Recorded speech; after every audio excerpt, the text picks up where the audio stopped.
Next on deck with Tim Black. The problem is that the right wing, hello, Scott, has taken advantage of this situation, I think, quite cleverly, quite wisely. They've played into a weakness. What situation? The situation of media being under attack. And so they've created a situation where... You've almost got it. Keep going.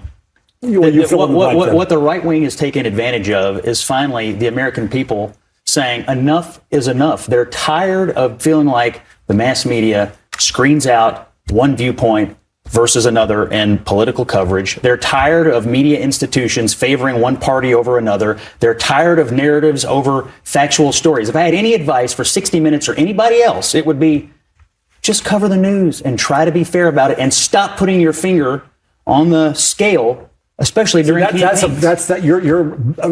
You're talking about the old mass media myth that you could have this thing that was in the middle. The Walter Cronkite saying, that's the way it is, when it wasn't for many Americans the way it was. When people were pissed off. People back in those days trusted the media, didn't they? No, they just couldn't be heard because there was no two-way. Now we have the internet. Look at the Gallup polling. It was here, and now it's here. It's fallen off of a cliff. Yeah, we do have that Gallup polling about trust in media, and now, as in recent years, and let's be honest, Scott, a lot of this is driven by the rhetoric on your side of the aisle. I mean, it's not. You think it's driven by the rhetoric and not the performance? Absolutely. But my point is this: if you're CBS or any other news outlet, the reason that you have lost trust ought to be obvious to you, and the way to fix it also ought to be obvious to you, and it has nothing to do with Donald Trump and everything to do with the product. Just try to make a better product that appeals to more people. And the way you appeal to more people is by not crapping on half or more than half of the country because of their values and political viewpoints. I think that is what you'd end up with in that press room then is, and these are my words, the freak show that Trump wants. Trump tries to devalue media. Why should we value his freak show there? Leave it to the freaks. I think calling them freaks. I don't think there's any disagreement on that, by the way. I mean, he called these new media sources the freak show. They're not freaks. They have audiences. Some of them are. They have audiences, and there's a reason that they're thriving is because people are starved for information that they think they can trust. They're not freaks. They're filling a need in this country, in my opinion. Right. Next on deck. Yeah, that was some elitist shit, wasn't it, from that old dude, man? Old dude said, if you come to the Tim Black show, you're a freak. Nah, that's, man. I think, what was it? Yeah. What was the guy, the mainstream guy that had the trap door? Was it Matt Lauer? Yeah, Matt Lauer's a freak, sir. Yeah, Matt Lauer's a freak. The one that was getting millions of dollars and had a trap door in his office and a lock that locked. He could hit a button and lock his door from his desk. The one who used to catch a plane in and out of the office, catch a helicopter to work every day. That still ain't back in media because he's so horrible. He was so destructive to women. That's a freak.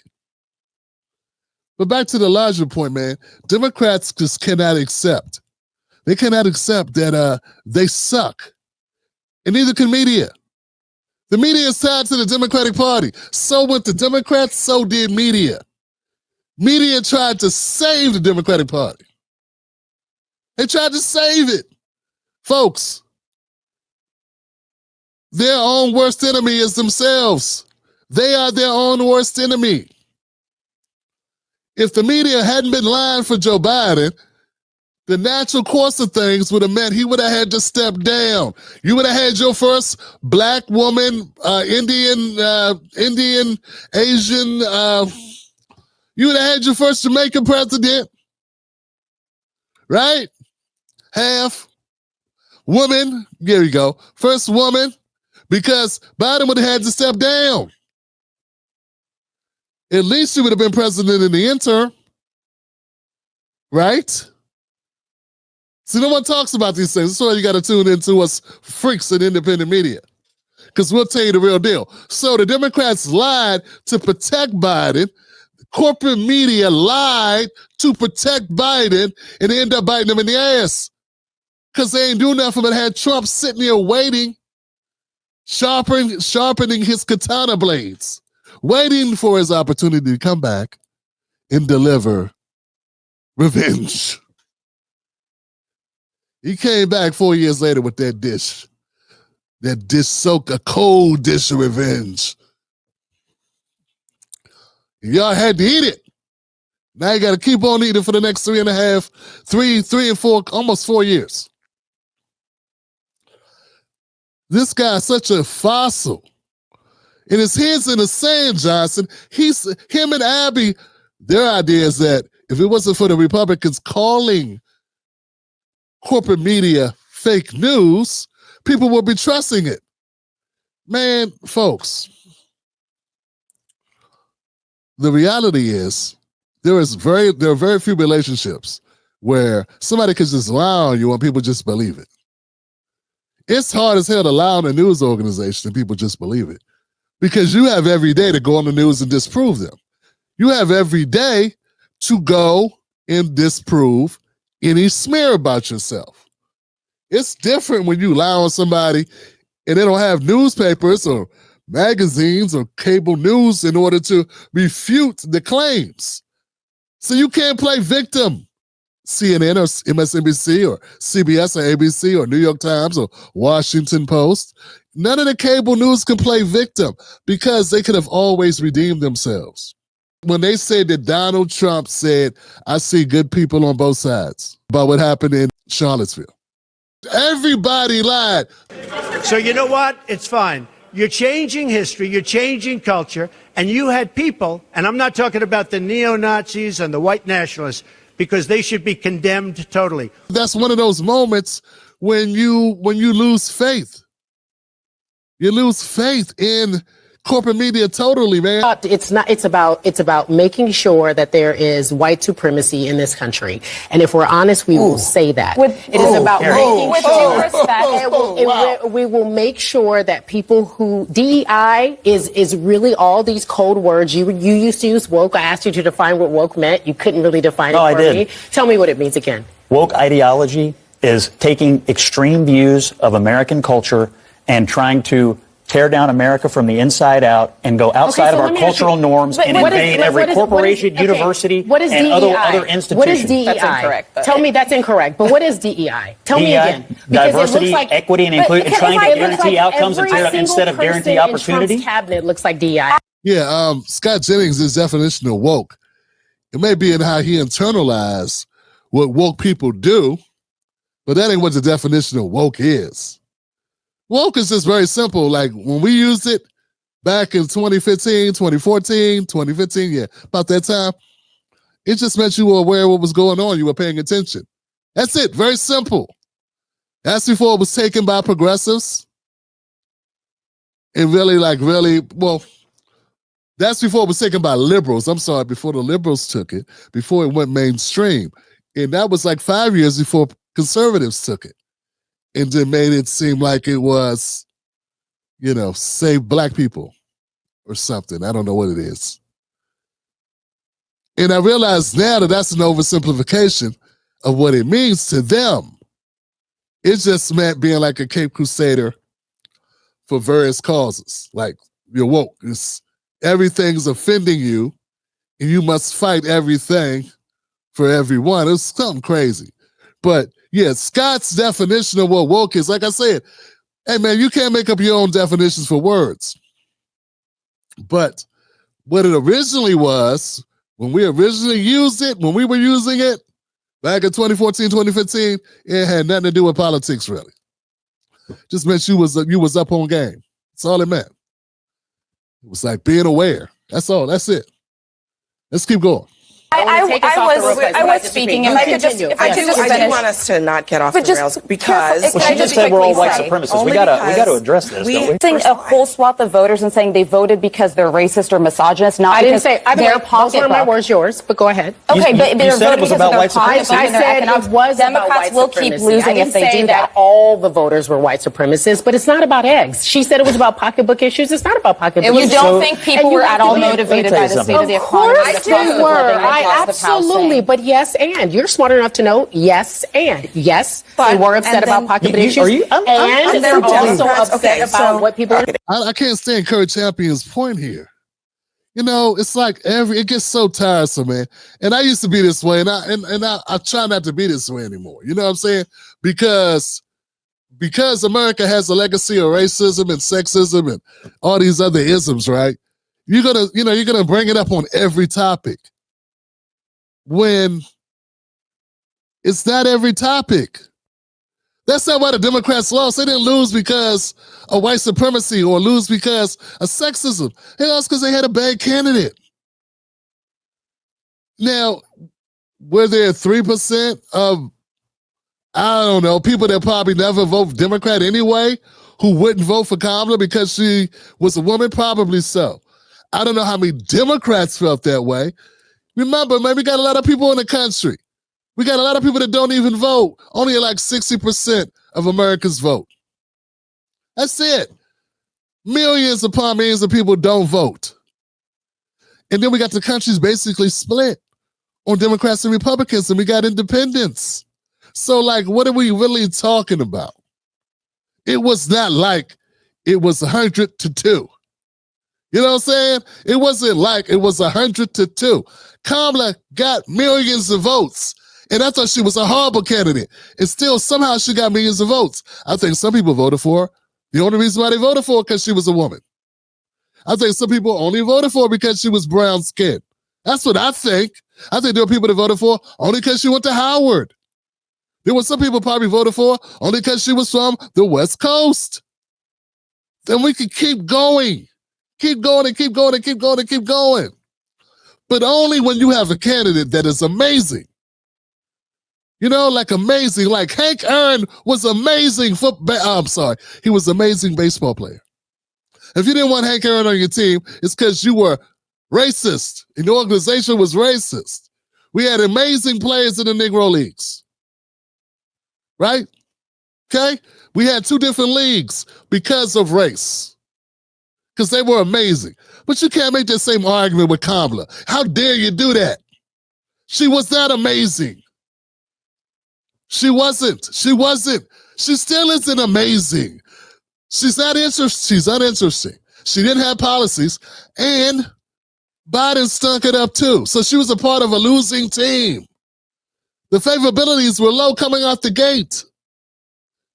She wasted $2 billion. Now, look, I don't care what color you are. If you can't compensate for it with $2 billion, I don't know what to tell you, dog. Maybe you're not supposed to win, and we're still talking about this. We're still talking about it. Man, update your software, Kerry. You know, come on now. CNN. I know CNN loves getting these ratings. Abby loves the ratings that she gets on these contentious panels. But is there going to be some new information coming out of these panels anytime soon? Because every time I cut it on, they yelling back and forth. You can't even hear what they're talking about. Damn. What is it? All right. They do have an opportunity, but we're treated to sort of similar comments to what Kerry made tonight about race, white supremacy, all of Trump's ideology and people and voters and everything. It's all about white supremacy. This was rejected in the election. Democrats ran this was the animating thing of the Harris campaign, and it was rejected. Okay. Was it? And I am constantly. That was not the animated thing. And Kamala Harris wasn't running around talking about race. She wasn't. She was running around talking about her being raised as a. What was she talking about? What was she talking about? Oh, about her being raised, her mother being able to buy a house. The next door neighbor had a business, a daycare or something, and I don't know.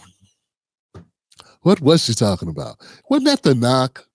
She wasn't really talking about anything. You know, she had a bunch of twerking done on stage, people twerking, and bad interviews with CBS when she gave them, her lack of getting out in front of, to the people. And then she brought out the creepy grandpa that touches the kids inappropriately, who lives under the stairs, walls, It was a bad look, man. I mean, look, real quick, what did Kamala run on? I don't know. Pronouns.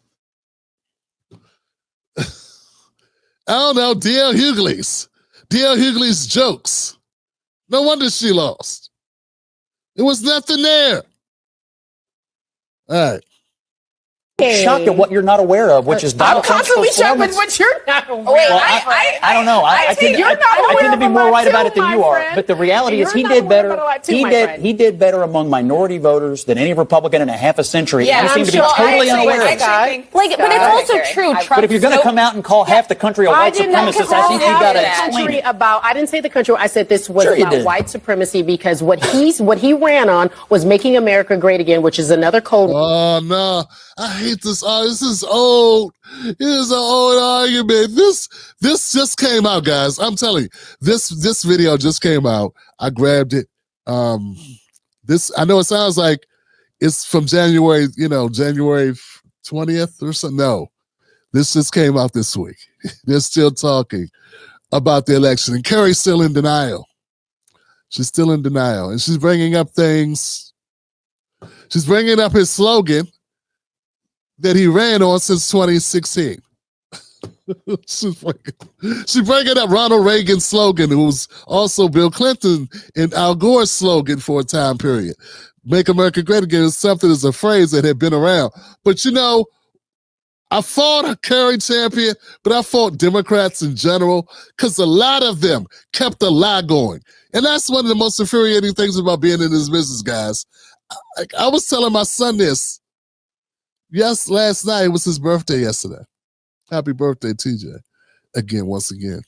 And, when I wanted to get into the news business back when I was a kid, I've been into journalism forever. I started in journalism when I was like 20. Had to leave because there was no money in it. I had a family. But I had no idea how dirty the business is. The thing is, the Democrats are perpetuating a lie all this time about this phrase, make America great again. They know. Stuff like this irks me. Journalists know that phrase had been around for 30 years before Trump dusted it off and used it. They all know it. And they all bring it up as if they've never heard it before. And Trump invented it with David Duke or something when Clinton ran on it. And Gore ran on it. And Reagan ran on it. They all know. And they get in front of cameras, they get in front of the American people and try to scare you and make you hate each other over something they know is a lie. And it's like, and no one will say, hey, that's bullshit. Kerry, Abby will sit there and she'll never say, hey, Kerry, it's bullshit. We all know both Democrats and Republicans have ran on that phrase and none of them were called racist for doing it. It's just what we use against Trump because we can't have anything else to use on it. But she can't say that because then she won't have a show because you have to continue to lie in order to be in this business and get the money.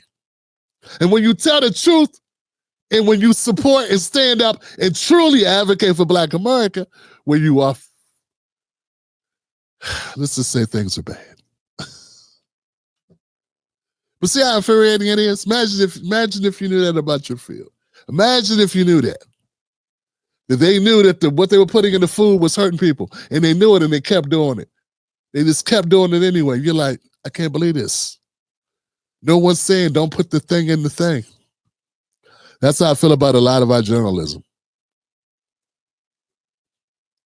Word, you like to say woke. But you're saying the election was about. But I'm saying it was I'm saying what Trump was about was making sure he is making sure that he stays back. It's not even. All right, yeah. Look, guys. Let me know what you think about this segment.